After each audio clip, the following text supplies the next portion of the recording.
Hey, what's happening? Welcome to DrBringIt's Street Fighting Guide to Parenting. So, parents, okay, this video's for you, okay? Specifically, these are for the parents who have little children who allow their kids to just go crazy doing whatever the heck they want to do, okay?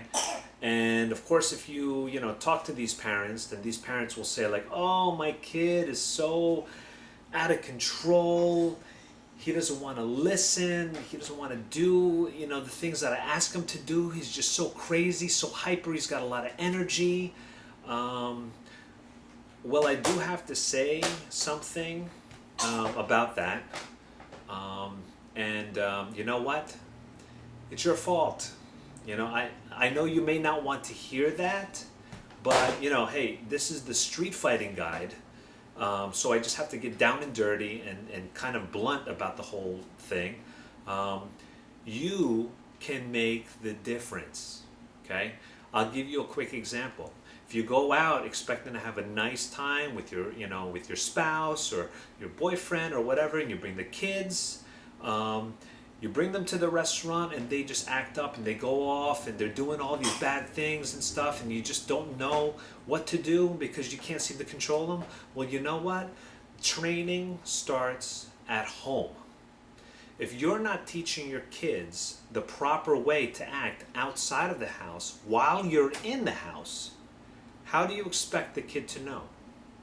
So if you let the kids run around at home, doing whatever they want to do, and you're the one chasing them around trying to feed them, guess what they're going to do at the restaurant? They're going to do the same exact thing. So I would say that the proper training ground is here in the home. The house is as controlled as an environment as you can get, okay? So when you bring your kid outside to the real world, they're going to emulate the things that they've learned inside the home. It's actually a very logical concept, but it doesn't seem that parents out there nowadays days seems to understand this concept. So again, whatever it may be, if you don't want the kids to go over, your friend's house and start jumping on the couch, well, you know what? The house, your own house, that's where you enforce that rule.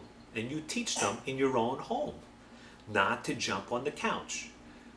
Okay? Remember, you're the boss. The kids are not the boss. The kids actually need boundaries to be set so that they can operate within those boundaries. But if you don't set those boundaries, then they're not going to know what's good and bad necessarily. Okay? So you want to make sure that the boundaries are wide enough so that they're not suffocated, so that you're not overbearing, but at the same time, you don't want them to be too wide to give them that false sense of being able to do whatever they want. You want them to always know that there is somebody there to correct them and to guide them. And again, you're not constricting them. A lot of parents think that you're constricting, but you're not. You're actually showing them leadership. They want to be led.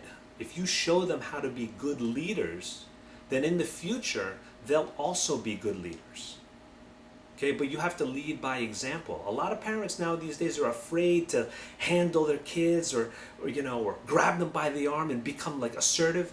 No, you have to do that because that in essence is really teaching them what they will need to do when they have kids also. Okay? So again, remember, you are the boss, you are the leader in the home, you have to show those boundaries and give them that, you show them and give them the tools to be future leaders. But if you become a slacker at home and just lazy, well, guess what? Your kids are going to do the same thing, okay?